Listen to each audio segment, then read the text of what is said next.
Well, good morning. Welcome, everyone. My name is Corley Pretorius. I am Deputy Director of the UN Environment Programme World Conservation Monitoring Centre, otherwise known as UNEP-WCMC.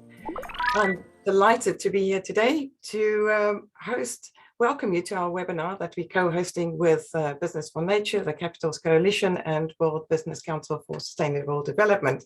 And it's all about adopting a post-2020 Global Biodiversity Framework that accelerates action by business. I'm very pleased to host this webinar with Eva of Business for Nature, and I'll hand over to her shortly. The Post-2020 Global Biodiversity Framework provides an opportunity for the private sector to align with global biodiversity policy and demonstrate their ambition to reversing the loss of biodiversity. And hello, everyone. I'm Eva Zabé, the Executive Director of Business for Nature, and I'm so pleased to co-host this webinar today with you, Corley. I would like to start this session by sincerely congratulating the two co-chairs of the Post-2020 Framework for the hard work leading up to the publication of Draft 1 of the framework, and we'll have a chance to hear from Basile in a few minutes. But I'd also like to congratulate the CBD Secretariat for really continuing to push this agenda forward and navigating through the current uncertainty that we all live in. Every day from around the world, we're seeing extreme heat, rainfall, floods, and wildfires. Our collective work, therefore, needs to address the planetary emergency, and it is urgent and absolutely critical. So we're really pleased today to bring you all together to demonstrate that the business community is also committed to playing its part to work collectively to protect, restore, and sustainably use our natural resources, because essentially the economy cannot exist on a dead planet. Thanks, Eva. Yes, we know that a whole of government and society approach is necessary to make the changes needed over the next 10 years towards the achievement of the CBD vision to live in harmony with nature by 2050. The private sector is a key agent of change in achieving this vision.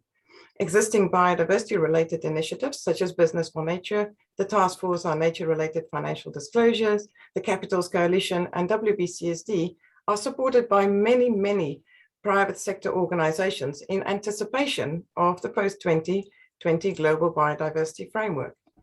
Today, we will have the pleasure to hear directly from business leaders from across the world on their reflections on the first draft of the framework, what could be improved to ensure that businesses are engaged in this process, and what they need to accelerate action on the nature agenda. Absolutely. Businesses are already now committing and acting, but it's not enough. So if you go on to the next slide, what we now need is to scale and speed up ambitious policies to be able to then drive even more business action on the ground. And if you go to, I think then the next slide with the ambition loop, there we go. Thank you so much. The Post-2020 Framework is really the opportunity to demonstrate this ambition, just like the Paris Agreement did for climate. Companies are now calling for policy ambition on nature.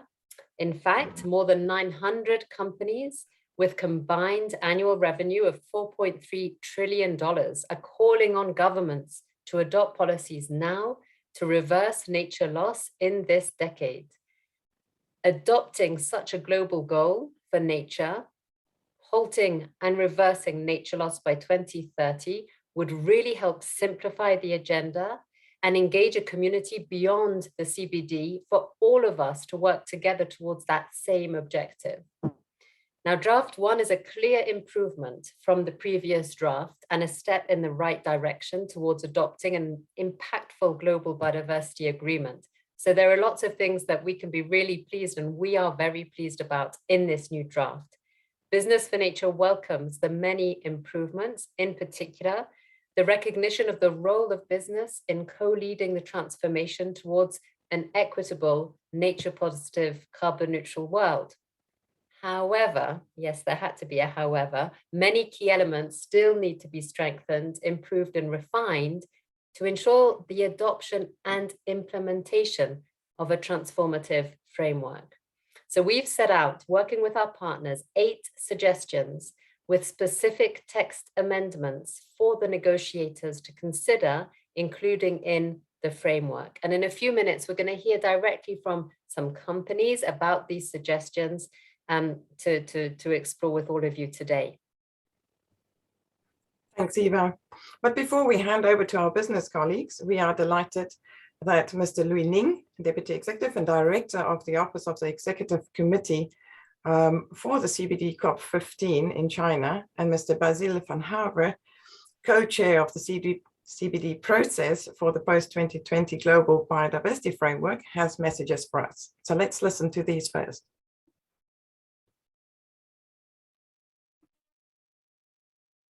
Dear friends, thanks to Eva of Business for Nature and a colleague from UNEP-WCMC for inviting me to give these opening remarks on behalf of the Office of the Executive Committee for CBD COP15.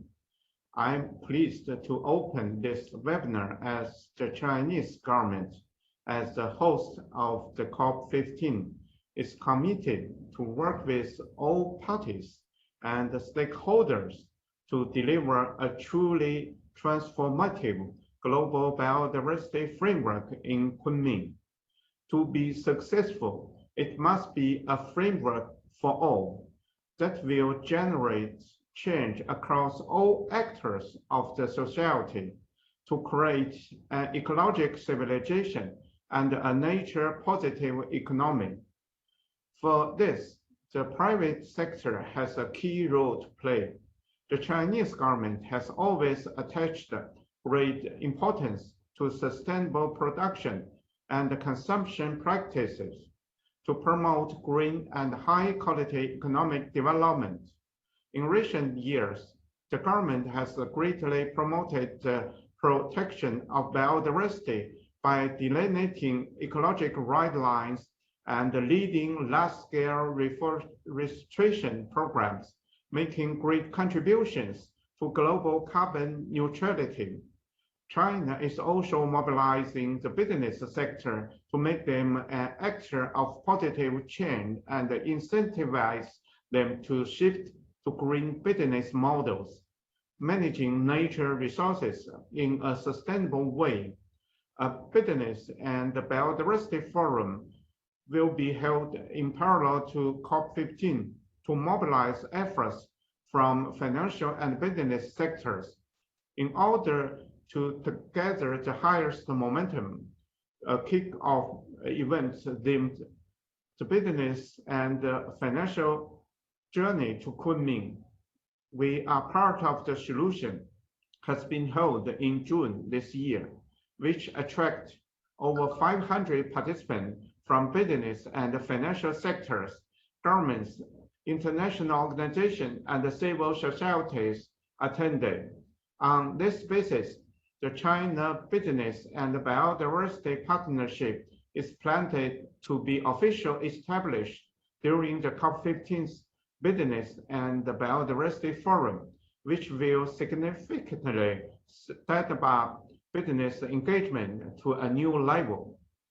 If we are ambitious together, the adoption of the Post-2020 Global Biodiversity Framework in Kunming can be a landmark to promote the strengthening of biodiversity governance by governments, civil society, and the private sectors around the world. We thank Business for Nature, UNEP-WCMC, WBCSD, and the Capital Coalition for organizing this webinar to enhance exchange between business and policymakers. I hope we can work together to explore more effective solutions, building a shared future for all life on Earth. I thank you very much.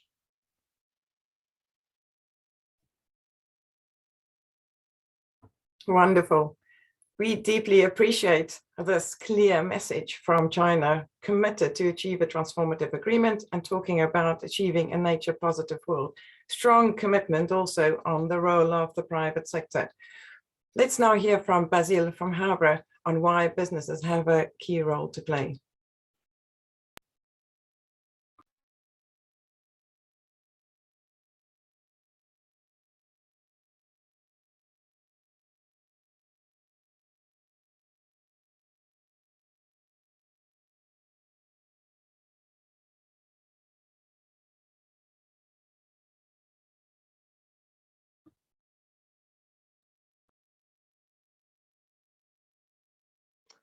Good day. My name is Basil Van Haaf, and I'm the co-chair with Francis Ogwal from Uganda of the Open-Ended Working Group.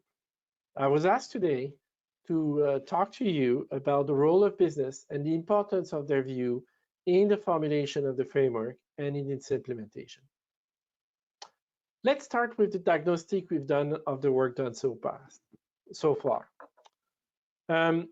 One conclusion we collectively reached is that we wanted this framework to be a framework for all. And what does that mean? That means that we want all parts of society directly engaged into the formulation of the framework and in its implementation. This should not be just the framework of the CBD focal point. It has to be the framework for all, and in part, the framework for the business community. Now, let's look at the proposal for draft one and the target and see how those targets are important for the business, but perhaps we should turn our attention to the third block about tools and solutions, where business has a very direct relation with some of the targets. And let's first look at the first block on mainstreaming, and particularly at target 15, that is directly related to the role of business, both in terms of impact they may have on biodiversity, but also in terms of their dependencies on biological processes. We're suggesting that they should be aware of those dependencies and aware of those impacts and reduce those impacts by 50%. There is also a need to consider the full cycle, and we're reflecting here about circular economy, how our products are managed, how extractive industries are managed, and how disposition of products are managed. This is in turn linked with consumer choice. And beyond information about the choice and the impact of those choices, consumer needs to be provided by sound alternative, and business has a role play in that. Let me finish by talking about financial flow that is mentioned in two places. I'm talking here about private sector financial flow, the decision for investments, how lenders are providing money to business ventures, and how they're qualifying the risk associated with that, and will be enabling or not those activities to take place. Target 14 include the notion that all financial flow should be reflecting biodiversity values. And then target 19 is talking about the amount of those financial flow. We're talking about increasing the financial flow up to 200 billion. Including in that is private sector finance, and ensuring there is adequate supply of finance and we can maximize that. So all in all, you will see business in many places in our framework. The recommendation we have for you is to make the best efforts you can to engage business in your country to formulate your national position. Listen to their advice and include them as much as you can. This will make for a better framework for all. Thank you very much. And thank you so much, Basil, for this great introduction that actually leads perfectly to our more detailed discussion now on the framework and its relevance to business. So now it's really my pleasure to introduce our 4 business speakers who will now take us through the detailed suggestions to strengthen the ambition of the framework. So perhaps we can pull up the slide with the 4 speakers. We're going to hear from Hitesh Kataria, Manager of Sustainability and Strategy at Mahindra Group. We've got Marcelo Bahar, Vice President, Sustainability and Group Affairs at Natura & Co. Madeleine Ronquest, Head of Environmental and Social Risk Management at First Rand Group in South Africa. And Masao Seki, Senior Advisor from Sompo in Japan. So we go from India, Brazil, South Africa, Japan. Marcelo is actually based in London, so we do have a nice variety there. But thank you all so much for being with us. And starting with you, Hitesh, Mahindra, for those who don't know, is an Indian multinational conglomerate with operations in over 100 countries around the world, covering sectors as diverse as aerospace, agribusiness, automotive, construction, you name it. Hitesh, could you please tell us why the CBD framework is essential for a company like Mahindra Group, for your company, and how it could better set the direction of travel for all actors? Thank you. Over to you, Hitesh.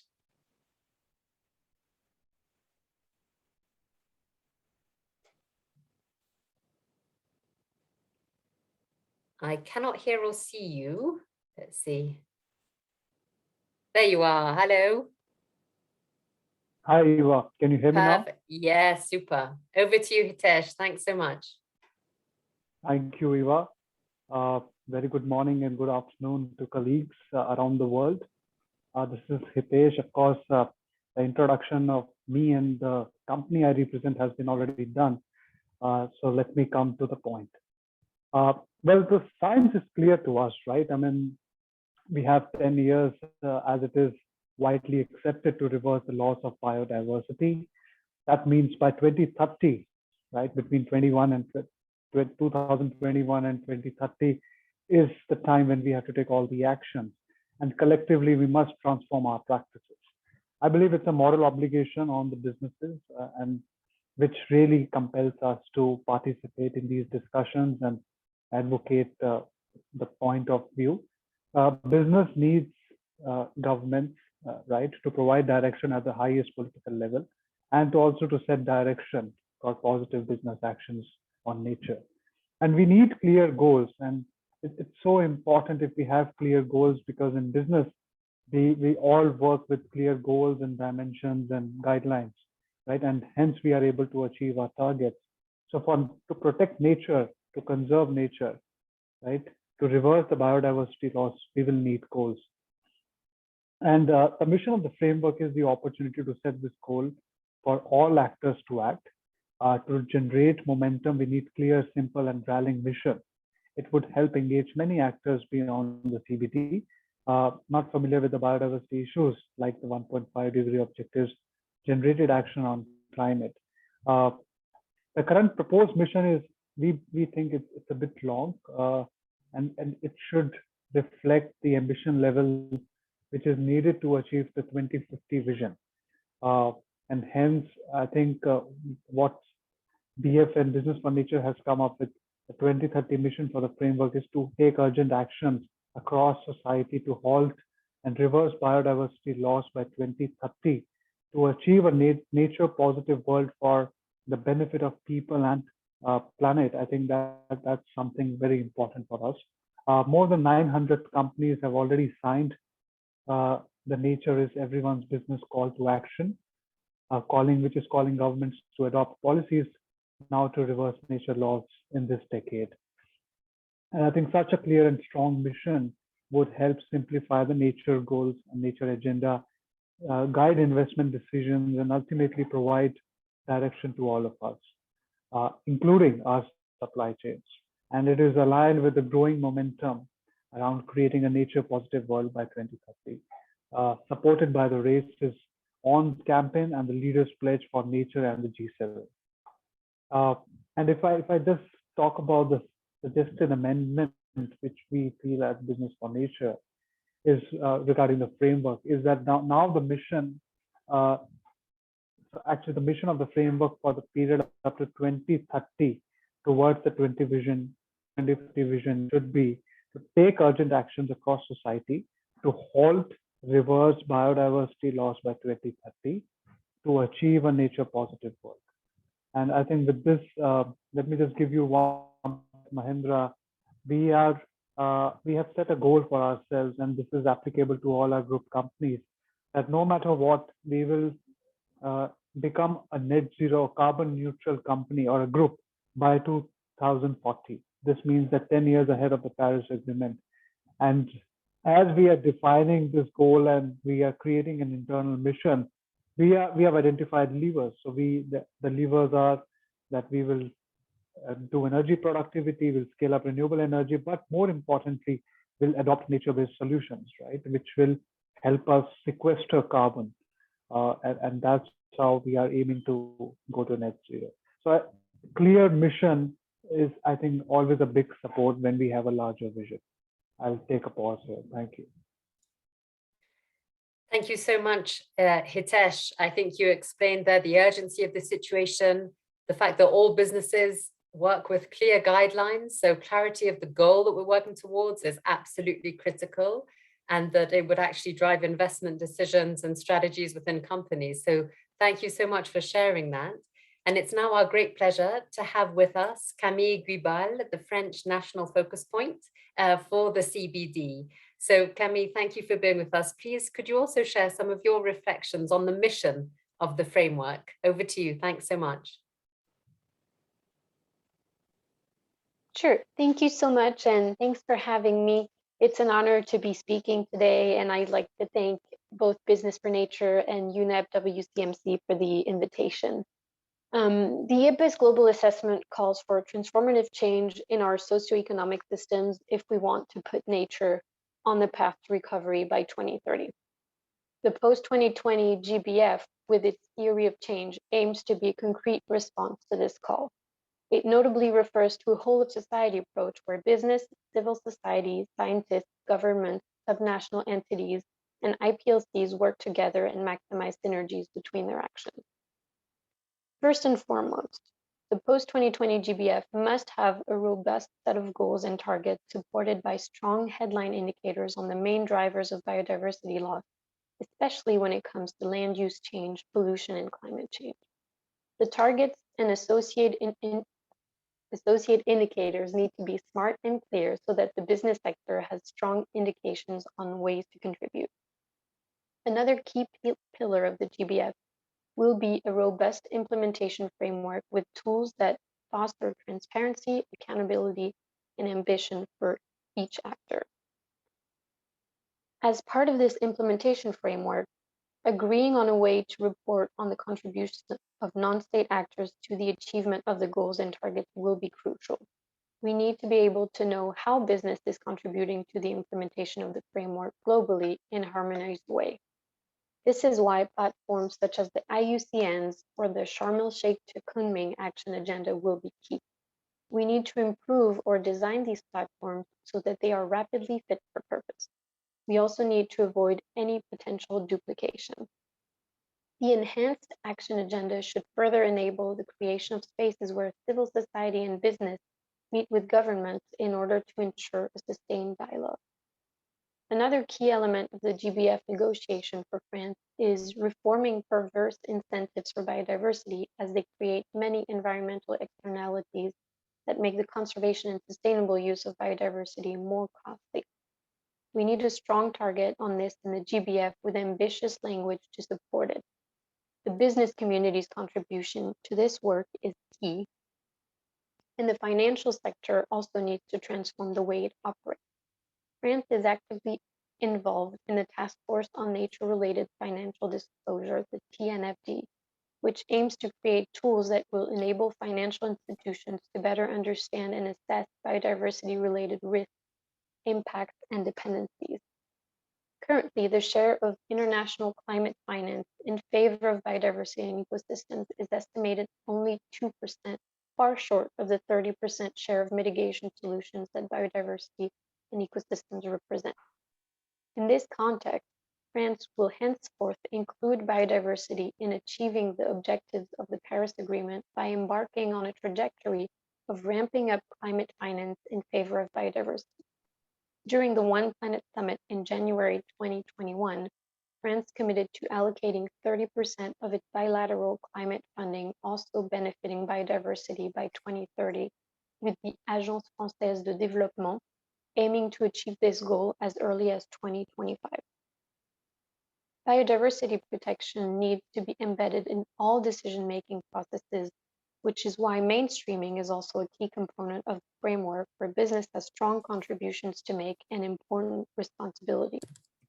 Mainstreaming will contribute to the emergence of a nature-positive economy where economic development benefits biodiversity protection and sustainable use. Lastly, science and business should support each other and work more closely. France is particularly looking forward to the IPBES assessment on businesses and biodiversity, And I'm going to stop here, and I really want to thank you all for your attention and look forward to hearing more on this matter. Thank you. Thank you so much, Kemi, really, and also for emphasizing the importance of mainstreaming biodiversity in decision-making, for redirecting those financial flows and incentives. So really super, thank you. As we've heard, it's really essential to have a clear and simple goal to generate real momentum on nature, but we also need those detailed and concrete targets on how to achieve this mission to halt and reverse nature loss by 2030. So it's now my real pleasure to introduce Marcelo Bejar, who is Vice President of Sustainability and Group Affairs at Natura & Co. Natura & Co is the 4th largest beauty company in the world, including Body Shop, Aesop, and Avon, as well as Natura, and it's headquartered in Brazil. So Marcelo, could you please share some of your reflections on the framework and how it could encourage even more business action? Over to you, Marcelo. Thank you. Thank you so much, Eva. Thank you for the kind invitation. And well, let's talk about how to design targets actionable by business that address nature loss drivers, right? So current and business practices are putting nature under ever-increasing pressure. The framework should engage business so that from being part of the problem, they transition to being part of the solution. Targets have been improved, but they still do not address sufficiently the indirect drivers of biodiversity loss, or they don't have the correct level of ambition. As a result, business might not engage as they should, and they are doing as they are doing other conventions. For example, on Target 10, we welcome the new focus of this target on land and use as main drivers of biodiversity loss. The transformation of the food, land, and ocean systems across the value chain is essential to reduce the environmental footprints. However, the causality link between sustainability, sustainable management, and increased productivity must be removed. While increased productivity is a desirable outcome, it should not be automatically proposed measure, as increased productivity through unsustainable practices is harmful to biodiversity. Our suggestion 3, governments, companies, and financial organizations will take better decisions if they use information beyond short-term profit and GDP. That includes impacts and dependencies on nature. We welcome that draft 1 already reflects the need to embed the value of nature in all decision-making, especially with targets 14, 15, 16, that together focus on integrating biodiversity in decision-making by governments. Target 14, the private sector, target 15, as well as consumers on target 16. However, these targets need further strengthening to ensure governments require business and financial institutions to measure, disclose, and report on their dependencies and impacts on biodiversity. We strongly welcome Target 15 as a first step in making business actors of positive change. I'd like to highlight 3 elements that could be clarified to have a stronger target. First, a key element of transformation is the integration on biodiversity value in decision-making. This must be included in Target 15 to complement and echo Target 14. Second, we suggest changing report for disclose, as report can be understood as internal reporting. There is a strong movement of normalizing disclosure, and this target should reflect this. Third, reducing negative impacts by half will not be enough to achieve the vision of the framework. We will only see the transformation needed if business align all their practices to a nature-positive economy. This should be reflected in the target to set the direction of travel to all business. Suggestion 4. Business are actively engaging on the SDG and the Paris Agreement targets because they have business relevant indicators. This helps business to track their contributions toward the goals and targets. This is not yet the case with the framework. Parties must adopt a strategic approach in mobilizing business input at a national level and translate national targets into explicit sectoral plans to set expectations regarding business contributions. Let me give you a concrete example of how this framework could help Nature & Co to accelerate its action. We are a group made of 4 purpose-driven businesses: Avon, Natura, The Body Shop, and Aesop. All 4 businesses depend on nature and its assets and have a strong appetite to drive positive environmental impact. This day, especially with COP16 on the horizon, businesses are becoming increasingly aware of their carbon emissions, how they contribute to climate change, and ultimately how they affect our collective ability to reach the agreement. With business, what business remains less clear on is the connection between climate and nature. Unless nature is properly valued, the goals of the Paris Agreement cannot be reached. Our main ecosystems are reaching dangerous tipping points. They must be protected and restored in order for us to be able to reach net zero. To stop global warming, we need clear science-based targets on nature, alongside with those we are developing on carbon. Nature & Co builds its business around the Amazon forest, which is on the verge of its tipping point. Without an agreement on nature, of the kind we have suggested for you today, then our business might collapse their main connection. We will lose not only the basis of our products, but also our safety. Our future can be brighter and better. This is why we support the suggestion and we have put forward on behalf of Business for Nature today. Thank you so much. Thanks so much, Marcelo. It's really wonderful to hear you talk about the specific targets that are needed for business, that we're welcoming. These strongly welcoming, for example, target 15 in the framework, and that we have some specific text amendments to strengthen that. Also nice at the end to hear you talking from a Natura & Co's perspective and the importance of taking such an integrated approach to climate, nature, and people together. So we can hear more about that in a bit. Thanks again, Marcelo. And now we're also delighted today to have Monique Akulo with us, who is Senior Internal Monitoring and Evaluation Officer from the government of Uganda. So Monique, thanks so much again for being with us. Could you share some reflections on the role of business in the targets, please? Over to you. Thank you. Thank you very much. Good morning to you all, and good afternoon to those in another region.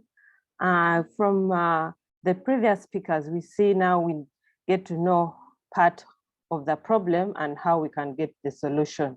So giving a real role for business in the framework that is currently being developed. We see ecosystems are on a decline at 47% in size and condition, and the high dependencies of businesses on nature makes their role in halting biodiversity loss and financing biodiversity very critical. Mainstreaming and developing smart target indicators are one way to kickstart implementation, and there is need to promote partnership between governments and businesses, roles and financing solutions and enabling conditions to embed businesses into post-2020 GBF implementation. And some of these key areas to do that are integrating economic theories, models into business planning and management to achieve transformative changes, increasing awareness about why businesses should prioritize biodiversity, but also increasing enforcement and regulations to protect the investment climate to reduce compliance negligence. We also see identifying effective financing solutions that support private sector and businesses. However, the current pandemic exposes businesses to have challenges with regulations and accessing natural capital. Therefore, we call to have incentives, subsidies that support economic recovery, and a need for careful consideration is required to avoid promoting negative and harmful incentives or subsidies. We also need to develop risk management strategies that support core elements such as governance of natural resources, natural assets and services, identify the nature-based risks, indicators, targets for monitoring and assessing progress. And finally, among the effective ways to assess the implementation of the post-20 GBF is to focus on having inclusive and integrated approaches for biodiversity criteria in decision-making, where governments and businesses, for example, the private sector can collaborate, work together, reinforce trust through transparency, accountability, partnership for the long-term benefit of conserving nature. with those, I believe we can move from having identified our solution into implementation, because where we see businesses working better is to collaborate together with the government so that we can implement our long-term achievements that we have indicated here. Thank you very much. Over to you. Thank you so much, Monique. And indeed, that interplay or the complementarity between business initiatives, but also regulatory framework incentives is really core to the implementation. And the new Target 15 is very much welcomed by business, so that provides us with a very good starting point. We are looking forward to the deliberations of the open-ended working group on these tools and approaches to make sure that we can really capture them in the framework. As you have alluded also, we know that we won't be able to achieve these objectives, the vision or the transformation, if we don't close the finance gap for nature. So let's now explore how we could implement and finance the Global Biodiversity Framework. We are delighted to have with us here today Madeleine Ronquest. Madeleine is the Head of Environmental and Social Risk Management at FirstRand, one of the largest financial institutions in South Africa. Madeleine, could you please share with us your reflection on the framework's approach to resource mobilization? Absolutely. Thank you, Courtney. Yes, I just wanted to start out by saying that there's such an interconnectedness between climate finance and biodiversity finance. And I'm really hoping that here we are going to make significant change, especially in the next 10 years. The IPCC released the first part of their report over the weekend, and there's a very dire outlook as in regards to how we are working towards the target that was set in the Paris Agreement. And I think in this framework, we need to learn the lessons from the work that we've been doing in the Paris Agreement, because to a large extent, natural capital is to have an effect and an impact on nature, which is irreversible. So closing the finance gap should be a key priority of the framework, and we're delighted to see that that is the case. And then in Target 18, there's specific talk about eliminating or redirecting environmentally harmful subsidies. And they talk about reducing subsidies by 500 billion per year. But there is a little bit of a concern. If we look at the Dasgupta review, it makes it very clear that we need to invest $700 billion per year to address the crisis. And the estimated subsidies currently are between 5 to 7 trillion annually. And these are given to sectors of fossil fuels, agriculture, fisheries, and water and sanitation. So we're hoping that that this amount can be adjusted and that it can be more ambitious. And then Target 18 specifically talks about redirecting, repurposing, and reforming subsidies. But we would like to suggest that we consider the word eliminate or reform subsidies, and the words of just an equitable way, including by redirecting or repurposing, and to ensure that all direct and indirect incentives, including public and private economic and regulatory incentives, tax and public procurement policies are either positive or neutral for biodiversity.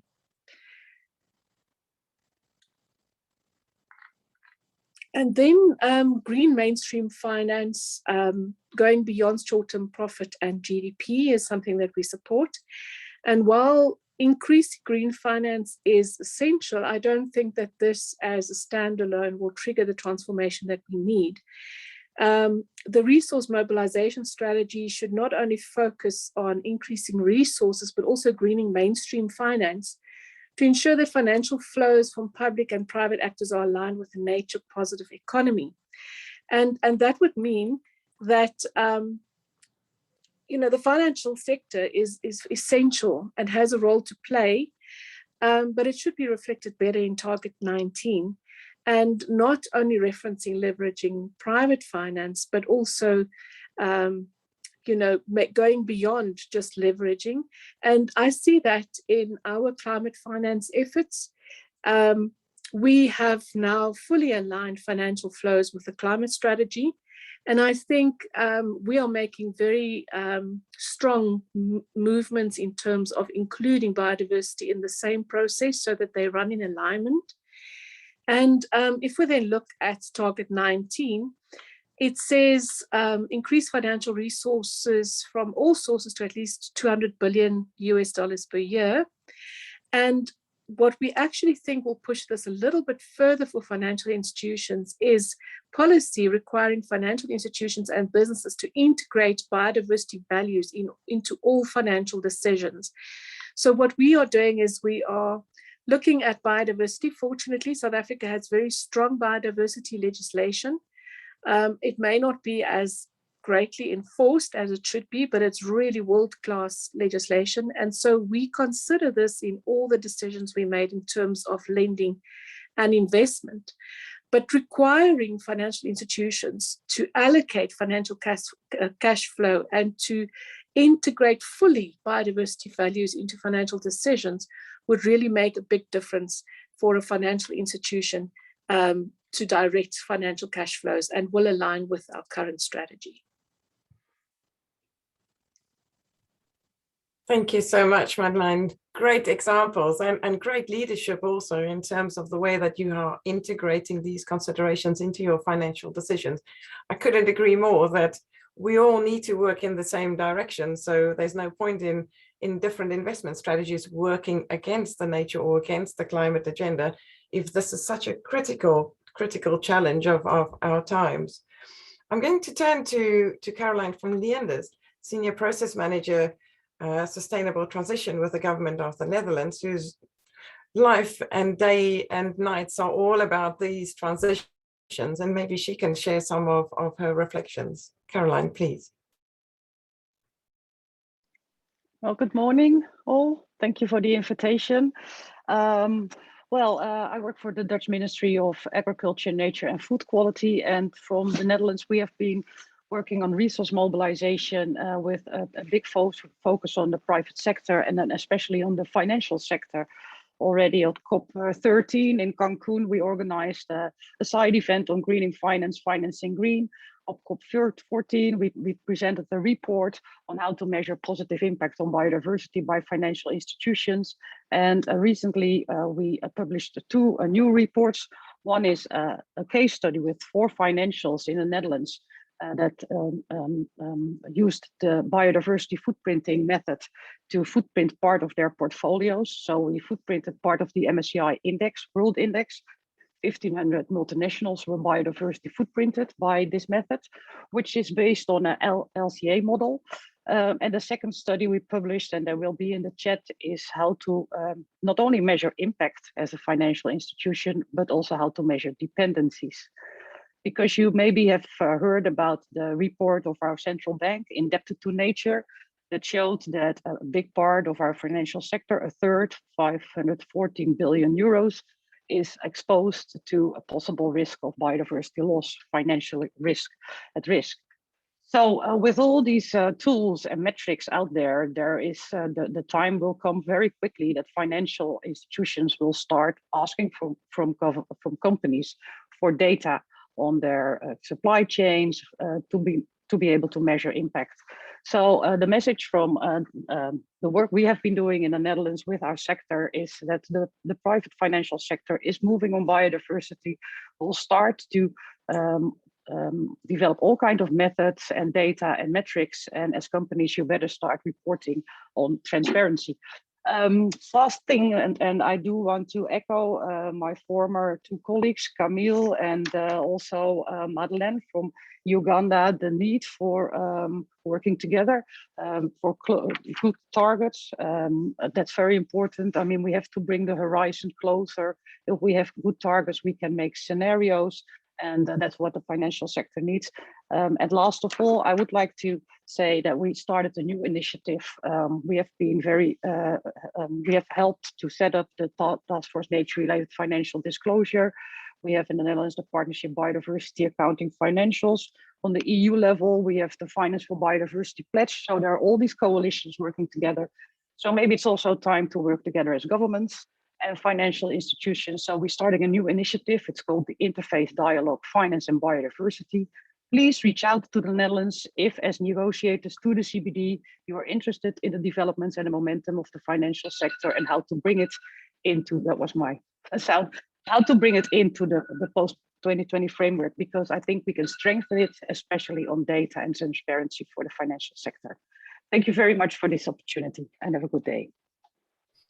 Thank you so much, Caroline. And indeed, fantastic leadership and loads of methods and tools coming out of the various institutions in the Netherlands. I can also really recommend Indebted to Nature, the report released by the Dutch Central Bank, if you want to have a look in how these methodologies are sort of applied in a very honest self-reflection in terms of exposure to biodiversity risk in financial portfolios. But let's go also beyond the financing and look more at the implementation mechanisms. And if we are to learn from the implementation of the Aichi targets, this is what we really need to have a reflection on and incorporate those lessons in the post-2020 Global Biodiversity Framework. So I'm pleased to hand over to Masao Seki, Senior Advisor at Sompo, a Japanese insurance company. And your chairman is also chair of the Japan Business Federation. Masao-san, could you please tell us from your experience, also in the climate agenda, why we need to focus on implementation? Thank you very much for your kind introduction. Hello, everyone. I'm Masao Seki, Sompo Japan Insurance, Sompo Group. Let me briefly talk about our suggestion 7 and 8. So suggestion 7 is about a robust monitoring, reporting, and reviewing mechanism. The success of the framework and the achievement of its goals and targets will depend on its effective implementation. If we learn from the failure of the Aichi targets, a robust monitoring, reporting, and reviewing mechanism is essential. We are strongly concerned that the elements related to the implementation mechanism have been removed from the draft, as this should be a central element and dissociated from the whole framework. This is essential for business, as we can only ensure a level playing field globally if the framework is consistently implemented. Action in mainstream business will only occur if the business community is confident that the goals and targets adopted in the framework will be effectively and unanimously implemented.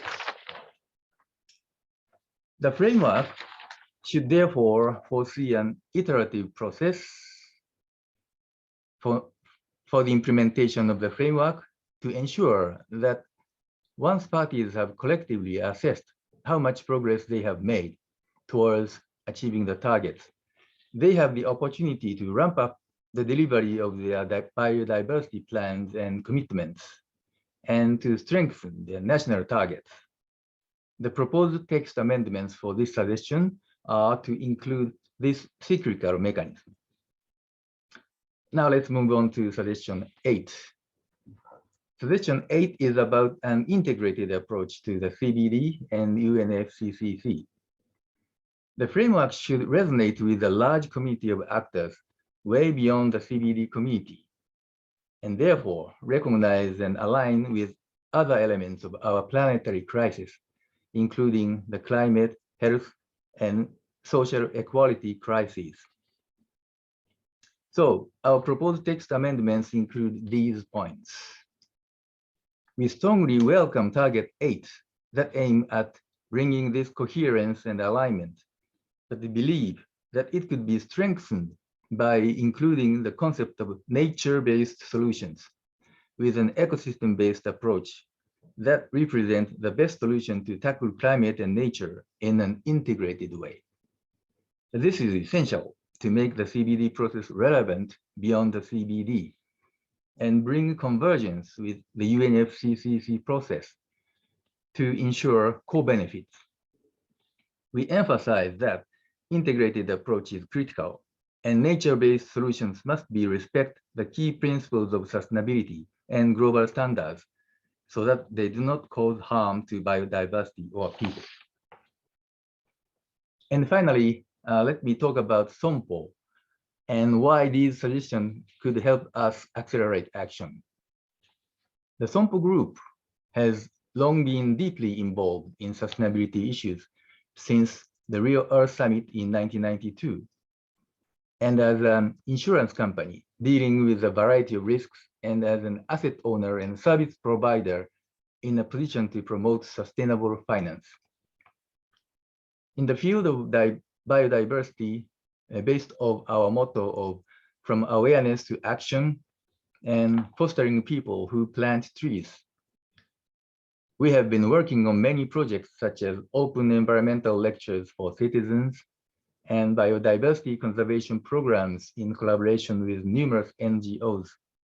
And as a pilot case, we measured and evaluated the collective impact of these programs.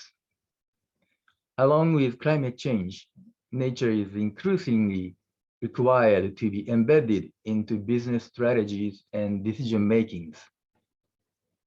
To this end, we strongly hope that international policy frameworks provide stable, coherent, and actionable base for companies. Going forward, the SOMPO Group will continue to engage in dialogue with government, civil society, and other stakeholders. As a company that relies on natural capital and brings an impact on it, we will work together with our stakeholders to make every effort to stop and reverse nature loss. Thank you.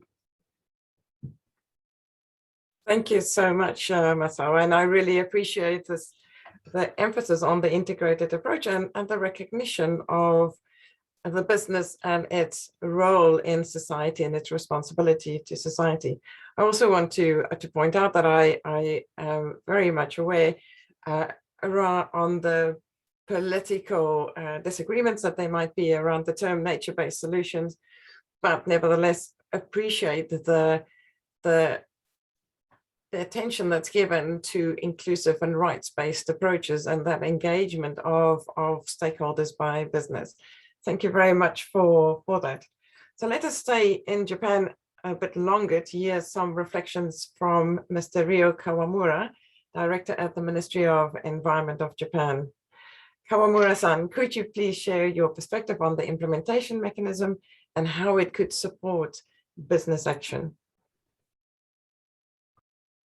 Hello, can you hear me? Thank you for your invitation to the technical webinar of the DBF. I'm Ryo Kawamura, Director of the Office of Mainstreaming Biodiversity. This office is in charge of private engagement of the biodiversity by all sectors, businesses, local governments, and other private organizations. So I'd like to introduce very briefly about achievement of Japan at first, and then share my view about the DBF and other issues.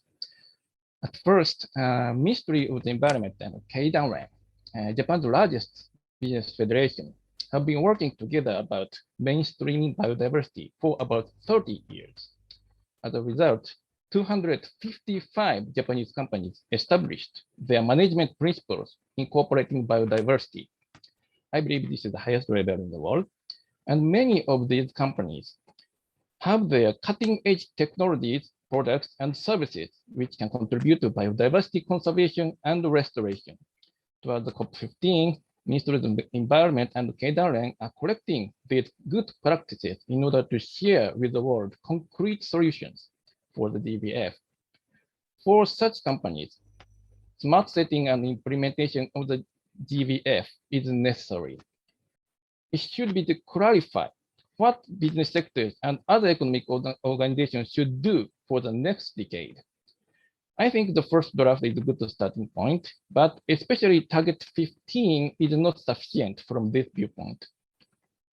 Due to lack of concrete indicators, it shows neither what to be assessed, what to be reported, nor what to be reduced. The first draft says that indicators are needed to be developed, considering the progress of international rulemaking such as the TNFD, but I'm afraid we have no time to wait and see. Instead, I would argue that target 15 should be changed to the one to monitor global economic impact, for example, global ecological footprint, as written in the Dasgupta review.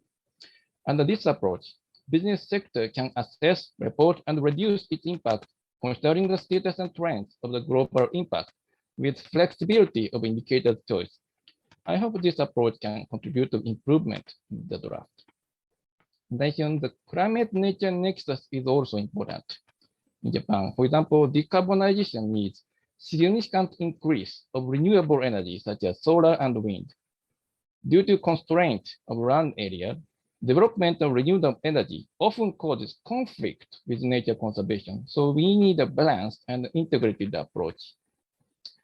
Lastly, we should establish the new framework with clear, practical, and smart setting of targets and indicators and the implementation processes. A lot of issues are to be considered, not limited to, as I read here. Japan is willing to contribute to the discussion. Thank you very much. Thank you so much, Kawamura-san. And it was great to hear the examples of companies in Japan coming together to share their experience and expertise in biodiversity conservation and restoration. But we also hear you about the need for targets to be smart, the indicators to be strengthened, to make sure we're really relating to planetary boundaries and the global environmental footprint. So thank you again, and to all of you. And maybe just as we wrap up with Corley, headline takeaways from today's session. I think number one, ambition has come out super clearly. The urgency of the situation has been reflected in all of the speakers' remarks. Number two is this collaboration of taking an all of society approach, business part of the problem, but also part of the solution, and also thinking about within a government and working across ministries as well. And finally, number three is really that business and finance are starting to take a very integrated approach to nature, climate, people together, that we're going towards, that there is more willingness, more action and commitment from business and finance, as we've heard today, but we still need to seriously scale and speed up this action. And we need then looking towards all of you as the CBD negotiators, as the leaders, to make sure we can reach this transformative framework that will guide that direction. And so I just want to make sure that you all know that we collectively, all of us on the line, are here to help. We wish you all the best for a successful open-ended working group 3. And really, please let us know if you'd be interested in having a bilateral session with us, hearing more in detail from some companies or partners. We are really here to help, and we wish you all the very best. Back to you, Corey, to take it home. Fabulous. Thank you so much, Eva, and great summary. And yes, really excited also about the commitment, the opportunities for business to mainstream biodiversity, and that shared ambition of reversing the loss and the big economic transition that we are all so keen to support. Just a final word, big thank you to all the speakers. Thank you for making the time. Thank you to everyone listening in and participating and adding ideas to the chat. And a big thank you to the technical team also, who has seamlessly flipped through all the speakers and the slides. So thank you very much. If you have a few more minutes, we're leaving you with 1 minute to spare. Please join us to watch the Business for Nature CEO videos with messages from CEOs of a number of companies. Have a great rest of the day. Thank you very much.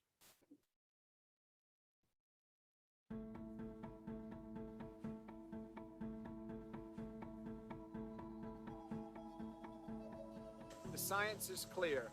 Nature's everyone's business, and the next 10 years are critical. We must reverse nature loss before we reach a tipping point from which ecosystems will not recover.